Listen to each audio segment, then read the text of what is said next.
One of the things I've been dealing with all my life is the human aura, the energy, the bioenergy, the healing aspects. And it's really interesting when you notice language, because it's as if everything's already in the language, but people don't take it into account.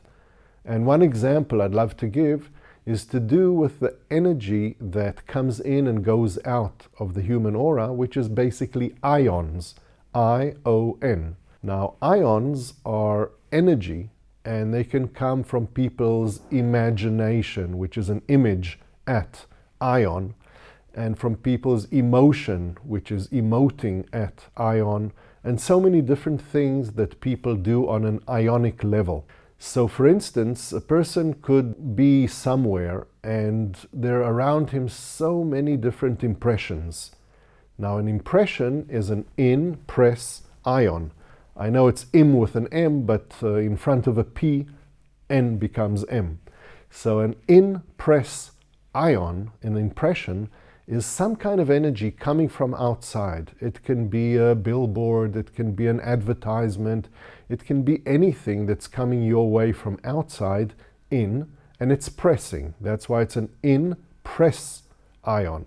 And if it presses enough, it actually causes a situation where there can be a depression, Depress.ion. So there can be actually something pressing so long on the aura that it causes a depression in the aura. And this kind of pressure can put people into states of anxiety and basically depression. I mean, that's the word, isn't it?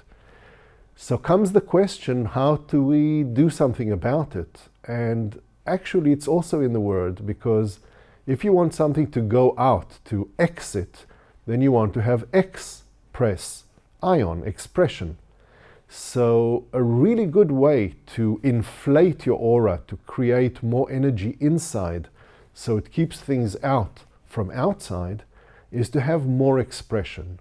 It can be what you love to do, it can be singing and dancing, it can be going for walks, reading books. Fill your life up with what gives you a really good feeling, and make it a field of expression in your life. Because you see, the language is so simple. If you don't deal with the depression for a very long time, it becomes oppression. And an oppressed situation can cause people to do things that they didn't really plan or think they would ever do. So a bit like a pressure cooker. You know, a pressure cooker has this little thing that goes tss all the time so that it doesn't explode. And we too, we need to find our ways to get energy out so that we don't become full of unwanted and undesired energy trying to blow us up. So find what you love to do. You don't need to be perfect. You can sing in the car, dance in the rain, but what is your expression? That is the question.